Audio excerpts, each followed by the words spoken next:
আপনাদের গ্রামে এসে জুতোটা বড্ড নোংরা হয়ে গেল। কি করা যায় বলুন তো? আগে আগে আগে আসুন আসুন বাবু, আসুন আসুন। আসলে আসলে আপনি আপনি শহর থেকে এসেছেন তো, তাই এদিকের অভ্যেস নেই আপনার। আপনার কোনো চিন্তা করতে হবে না। ওই যে দেখছেন বাজারের ওখানে দুটো মুচি মেয়ে বসে আছে, ওরা আপনার জুতো পরিষ্কার করে দেবে। হ্যাঁ হ্যাঁ হ্যাঁ। চলুন তাহলে যাওয়া যাক। সাহু বাবু, এই বোন দুই বোন খুব ভালো কাজ করে, এদের থেকে আপনার জুতো পরিষ্কার করিয়ে নিন। থাক থাক, আমাকে আর কাজ দেখাতে হবে না। শহরে ওরকম লোক রাস্তার ধারে ঘুরে বেড়ায়। আপনাদের এখানে গ্রামের ব্যাপারে এরকম একজন দুজন নাম কামাচ্ছে বসে বসে। দেখা যাক কেমন কাজ করে। চল তাড়াতাড়ি কাজ করি বোন, ভালো করে করতে হবে। হ্যাঁ, শহরের বাবু বলে কথা, একেবারে চকচকে করে দিতে হবে আমাদের। এই নিন বাবু, হয়ে গেছে আপনার জুতো। বাবু, আমাদের টাকাটা দিয়ে যান। তোদের সাহস তো কম নয়। দুটো পুচকি মেয়ে হয়ে বাজারে বসে কাজ করছিস, আবার টাকা চাইছিস? এইটুকু কাজের আবার কি টাকা রে? যা যা, গরিবের কাজের দাম নেই আমার কাছে, যা। কি বলছেন কি বাবু? আমরা তো এটা করেই পেটের খাবারটুকু জোগাড় করি।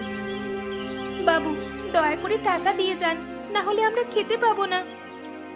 থাক থাক, চুপ কর, বাবুকে বিরক্ত করিস না। বাবু অনেক দূর থেকে এসেছেন আমাদের গ্রামে। রামপ্রসাদ বাবু, আপনাদের গ্রামের মেয়েরা দেখছি বড্ড বেহায়া। হ্যাঁ, মানুষজন কি এরকমই ছোট লোক নাকি এখানে? না না বাবু, আপনি ওদের কথা কিছু মনে করবেন না। চলুন চলুন, আমার সাথে চলুন। হ্যাঁ হ্যাঁ।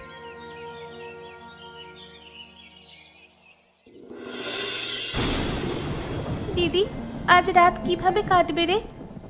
সেটাই তো ভাবছি, এমন অসময়ে এরকম বৃষ্টি তো ভাবা যায় না। আমার খুব ভয় করছে। দেখ, ঘরের চারিদিক থেকে জল পড়ছে। ফুটো চাল যে সারাতে পারিনি এই বছর। কি করা যাবে সেটাই তো বুঝতে পারছি না রে। দিদি, আমাদের ঘর যে ভিজে সব মাটি গলে যাচ্ছে রে। এইভাবে তো চললে ঘর ভেঙে পড়ে যাবে। হ্যাঁ, তো জল আমরা কোথায় যাব বলতো? ধৈর্য ধরতে হবে রে বোন, ধৈর্য হারালে তো চলবে না। বৃষ্টি নিশ্চয়ই থামবে, আর বৃষ্টি থামলে দেখবি সব ঠিক হয়ে যাবে রোদে শুকিয়ে। এই ঘরে আর থাকা যাবে না রে দিদি, খুব পুরনো হয়ে গেছে। তুই কি পাগল হলি? এমনিতেই আমাদের হাতে টাকা নেই, নতুন ঘর করব কোথায়? আর আমাদের কি বা থাকতে দেবে কে? তাহলে কি এখানেই পড়ে পড়ে মরতে হবে আমাদের? ওরকম কথা বলতে নেই রে বোন, ওপরওয়ালা সব দেখছেন, তিনিই সব ঠিক করে দেবেন। তবু আমার খুব ভয় করছে, যদি রাতের বেলায় মাথার উপরে ভেঙে পড়ে তখন? কিচ্ছু হবে না, সাহস রাখ, আমি তো আছি। আমি সারা রাত জেগে পাহারা দেব। আর আজ তো রান্না বান্না কিচ্ছু হবে না আমাদের, তার তো কোনো উপায়ও নেই। সারা রাত এখানে বসেই কাটাবো।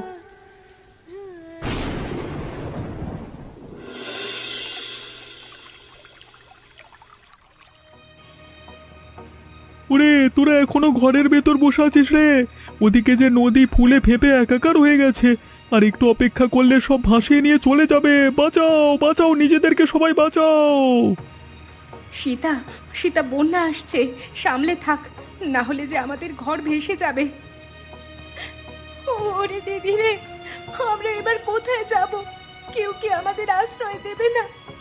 আমাদের মতো অসহায় মানুষদের জন্য কি কেউ নেই? তোমরা যদি সবাই আমাকে সাহায্য করো, তবে আমি একটা কাজ করতে পারি। তুমি কি কাজ করবে? আমরা এত লোক পারছি না, তুমি কি করবে? তোমরা ভুলে যেও না, শিবু কাকা কাঠুরে। হ্যাঁ, তুমি তো কাকা কাঠের কাজ খুব ভালো করো। তুমি কি করতে চাইছো বলো তো? গীতা, সীতা, আমি তোমাদের অবস্থা দেখেছি। আমাদের সবার মধ্যে একদম তোমাদের ঘর সব থেকে বেশি খারাপ। তবে তোমরা যদি আমাকে সাহায্য করো, তাহলে তোমাদের বাড়ির সামনে এই যে বড় গাছটা আছে, এর ওপরে আমি একটা দোতলা বাড়ি বানিয়ে দেব বিনা পয়সায়। এত উঁচু বাড়ি বানাবো যে বৃষ্টির জল সেখানে পৌঁছাতে পারবে না। হ্যাঁ। আমাদের উপকার করবে তুমি কাকা? কাকা, আমাদের পাশে তো কেউ থাকে না, তুমি আমাদের সাহায্য করবে বলো? হ্যাঁ, করব। আর সেই ঘর এত বড় হবে যে গ্রামের অন্য অসহায় মানুষরাও সেখানে আশ্রয় নিতে পারবে।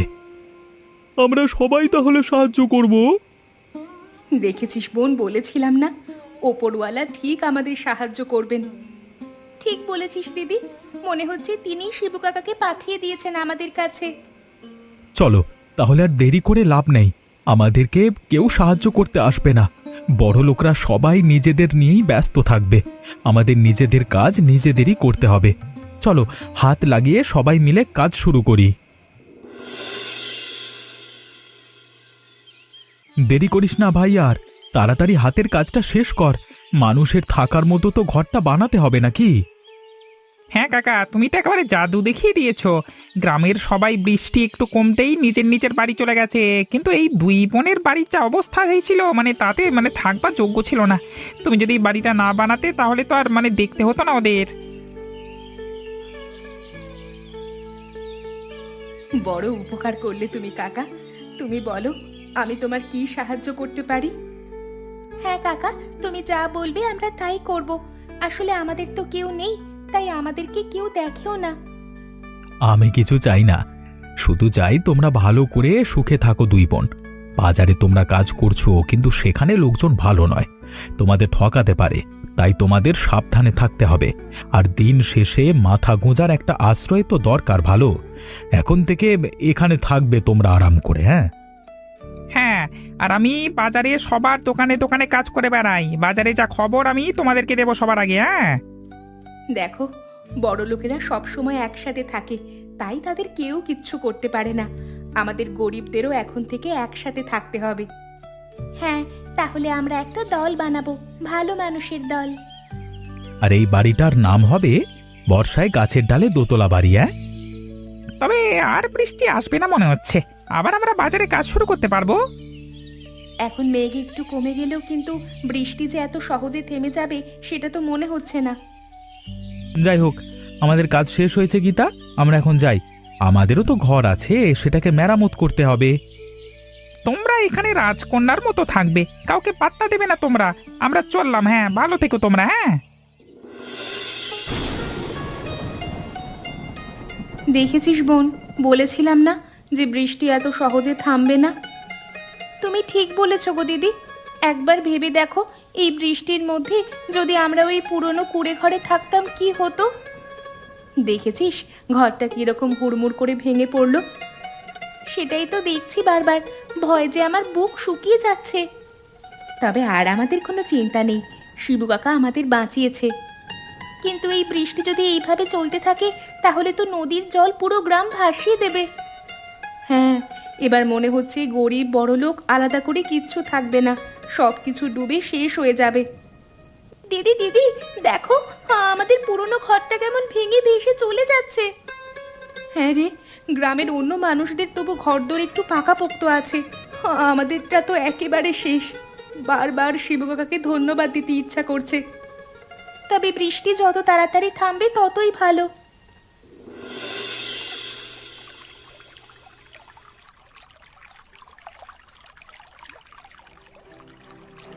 দিদি দিদি, ওদিকে সর্বনাশ হয়ে গেছে, তাড়াতাড়ি চলো। উফ, আবার কি সর্বনাশ হলো? দেখছিস না আমি রান্না করছি, এমনিতেই কাঠের বাড়ি, রান্নার সময় এখান থেকে উঠতে পারবো না। একটু এদিক ওদিক হলে সর্বনাশ হয়ে যাবে আগুন লেগে। কিন্তু ওদিকে যে একটা লোক ভেসে যাচ্ছে, তুমি পরে এসে রান্না করবে। ভেসে যাচ্ছে? কি বলছিস? দেখেছো দিদি, লোকটা কেমন বন্যার জলে ভেসে হাবুডুবু খাচ্ছে। আরে, ওটা তো সেই ব্যবসায়ী, মনে আছে আমাদের বাজারে অপমান করেছিল, জুতো পরিষ্কার করে দাম দেয়নি। হ্যাঁ, এবারে মনে পড়েছে। তাহলে ওর দিকে তাকানোর কোনো দরকার নেই, চলো আমরা নিজেদের মতো কাজ করি। কিন্তু লোকটা ভয়ানক বিপদে আছে রে, আমরা যদি দেখেও এরকম ভাবে ছেড়ে দিই তাহলে যে লোকটা মরে যাবে। তো আমাদের কি করার আছে? আমাদের অপমান করার সময় ওর মনে ছিল না? কিন্তু তাই বলে তো আমরা একটা অসহায় মানুষকে ছেড়ে দিতে পারি না। সবসময় আমরা কেন ভালো মানুষই দেখাতে যাব? তা বললে হয় না রে বোন। মানুষ বিপদে পড়লে তার জাত ধর্ম, উঁচু নিচু, ধনী বড়লোক কিচ্ছু দেখতে নেই। চল, আমরা ওকে বাঁচাবো। একটা দড়ি নিয়ে আয়, ওকে যে করেই হোক টেনে তুলবো ওপরে। মানুষকে চোখের সামনে মরতে দিতে নেই। ঠিক আছে দিদি, চলো, আমি তোমাকে সাহায্য করছি। ধনরাজ বাবু, দড়িটা ধরে উপরে উঠে আসুন, আমরা টেনে নিচ্ছি আপনাকে।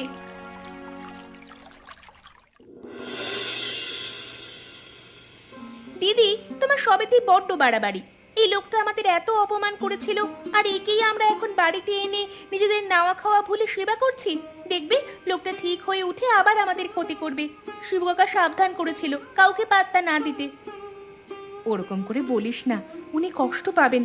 তাছাড়া মানুষের বিপদে পড়লে অতীত ভুলে যেতে হয় রে। দেখবি আমরা যদি ওকে সুস্থ করে তুলতে পারি তাহলে নিশ্চয়ই উনি বদলে যাবেন। তুমি ওই আশা নিয়েই থাকো। বড়লোক মানুষেরা কোনোদিন বদলায় না। যারা মানুষের শ্রমের দাম দিতে পারে না তারা আবার মানুষ নাকি? চুপ কর, চুপ কর, দেখ ওর জ্ঞান আসছে। আমি আমি কোথায়? তোমাদের বড্ড চেনা চেনা লাগছে।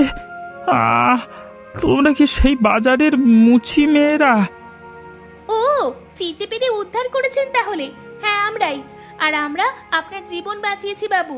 কথাটা মনে রাখবেন সারা জীবন। আর এখন যদি কিছু বলতে আসেন তাহলে কিন্তু খারাপ হয়ে যাবে। বোন, তুই চুপ কর।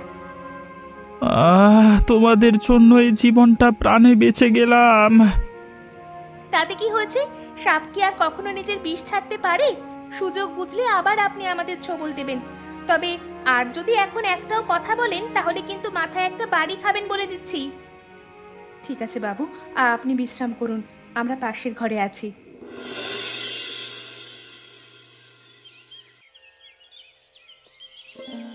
বাবু, আপনার জন্য গরম জল এনেছি। গরম জলটা খেয়ে নিন, দেখবেন সুস্থ হয়ে যাবেন। আমাকে তোমরা ক্ষমা করে দিও। আমি জানি তোমরা সেই বাজারের আমার করা অপমান নিয়ে মনে মনে কষ্টে আছো। আমি নিজে তোমাদের থেকে আরো বেশি কষ্ট পাচ্ছি। কষ্ট পেয়ে আর কি হবে? সুস্থ হয়ে গেলে আমাদের না হলে অন্য কাউকে এই একই রকম ভাবে অপমান করবেন আবার, তাই না? বাবু, দয়া করে এরপর আর কোনোদিন কোনো অসহায় গরিব মানুষকে অপমান করবেন না। তোমরা আমাকে ক্ষমা করে দাও। আমি অন্য কাউকে কেন, জীবনে কোনো দিন কাউকে আর কোনো দিন কিছু গলায় বলতে পারবো না। আসলে সারা জীবন শুধু টাকা কামিয়েছি তো, তাই মানুষের প্রতি মানুষের মর্যাদা বোধ বুঝতে শিখিনি। সেই জন্যই আজকে ওপরওয়ালা আমাকে শিক্ষা দিলেন। যাদের সব থেকে বেশি কষ্ট দিয়েছিলাম তাদের কাছেই বাঁচবার জন্য পাঠিয়ে দিলেন আমাকে। যাই হোক, এখন এইসব কথা ভাববেন না। আপনি তাড়াতাড়ি সুস্থ হয়ে উঠুন। তোমাদের প্রতি আমি সারা জীবন কৃতজ্ঞ থাকব। ঠিক আছে বাবু, আমরাও আপনাকে ক্ষমা করলাম। তবে মনে রাখবেন, শিক্ষা হলো মানুষকে মানুষ বলে সম্মান করা। ঠিক আছে, চল বাবু, জল খেয়ে আপনি বিশ্রাম করবেন। একদম কোনো চিন্তা করবেন না বাবু, কাল থেকে আপনি একদম সুস্থ হয়ে উঠবেন। আর তাছাড়া এবারে বৃষ্টি ধীরে ধীরে কমে যাবে। ঠিক আছে, সুস্থ হয়ে উঠি। এরপর থেকে তোমাদের কাছেই থাকবো। তোমরাই চোখের সামনে দেখতে পাবে কিভাবে আমি ধীরে ধীরে বদলে যাচ্ছি। উফ, অবশেষে একটু শান্তি পাওয়া গেছে। মনে হচ্ছিল গ্রামটা এবারে ভেসে শেষ হয়ে যাবে, কিন্তু শেষ পর্যন্ত 7 দিন পরে জল শুকনো হয়ে আবার বাজারে বসলো। ভাবাই যাচ্ছে না বাবা। যাই, অনেকদিন ভালো কিছু খাওয়া হয়নি। কিছু মাছ কিনে আনি। ওদিকে মনে হচ্ছে নতুন একটা লোক বসেছে, কিন্তু ওটা কে?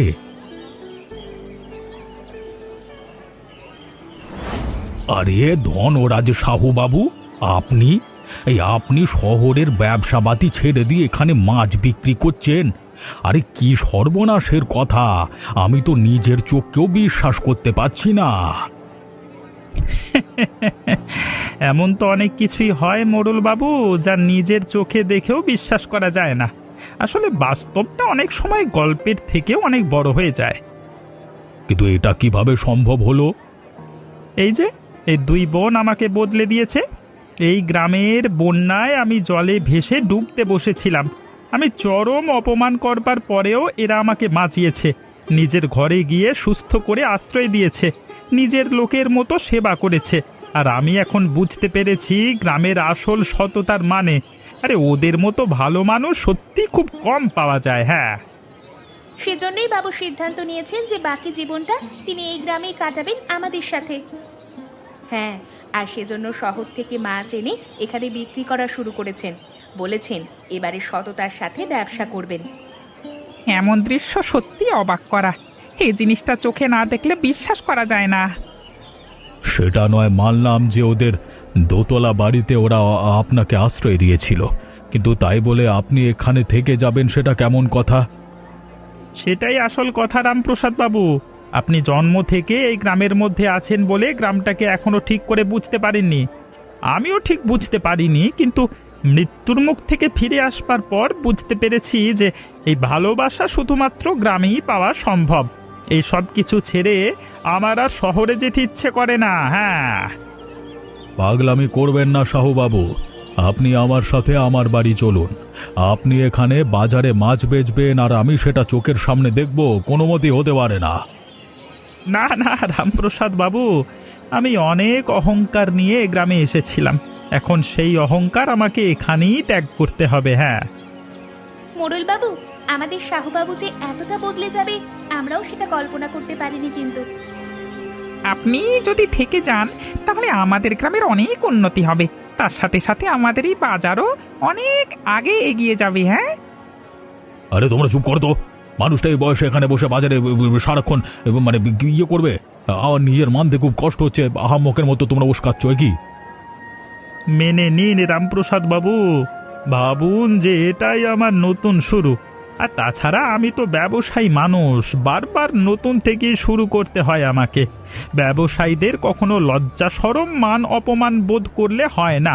আর তাছাড়া এই দুই বোন আছে তো, এরা আমার নিজের বোনের মতোই।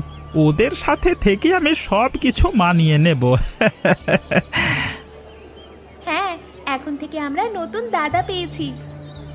আর এটাই হচ্ছে আমাদের বর্ষায় গাছের ডালে দুতলা বাড়ির দান।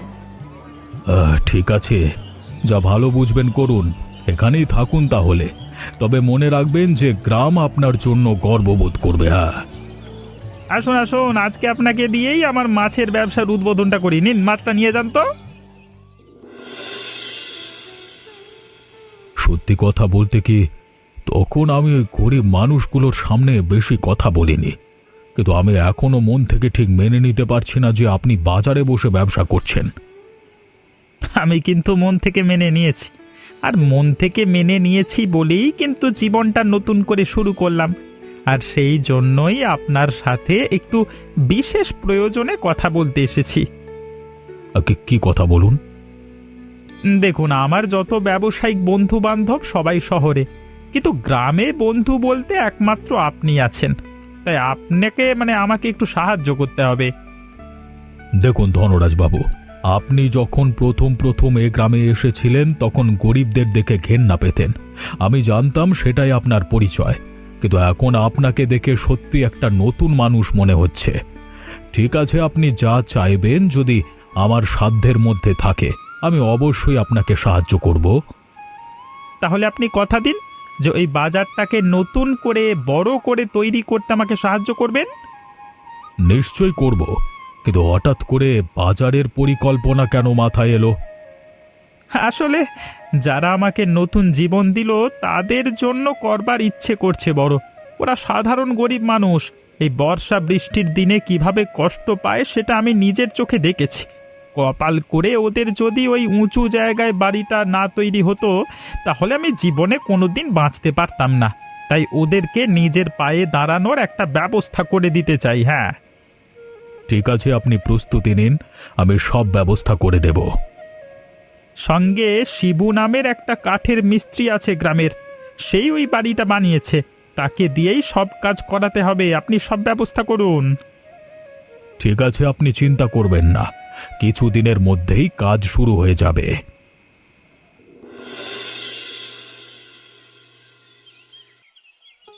আহা, আমাদের গ্রামে কত দূর থেকে লোকজন আসছে শুধুমাত্র এখানে বাজার করবে বলে। হ্যাঁ, এই এত বড় একটা কাণ্ড সফল হতো না যদি না ধনরাজ বাবু এত বড় উদ্যোগটা নিতেন। কি বলিস শিবু? তোর দোকানটাও তো দাঁড়িয়ে গেল। আগে সবই ওপরওয়ালার কৃপা। ধনরাজ বাবু আর রামপ্রসাদ বাবু যদি সাহায্য না করতেন তাহলে আমরা গরিবেরা কোথায় যে যেতাম তা ঠিক নেই। তোমরা এত ভালো মানুষ, ভালো তোমরা কাজ জানো, সেই জন্যই তোমাদের উপরওয়ালা সাহায্য করেছেন। আমার তাতে কোনো কৃতিত্ব নাই ভাই। কৃতিত্ব নাই বললে তো হবে না ধনরাজ বাবু। এই তোমরা সবাই শোনো, এই বাজার তৈরিতে আমি সামান্য একটু সাহায্য করেছি, কিন্তু নিজের সমস্ত বুদ্ধি, সমস্ত অভিজ্ঞতা এবং শহরে জমানো সম্পত্তি একেবারে নিঃস্ব করে ঢেলে দিয়েছেন এই ধনরাজ বাবু।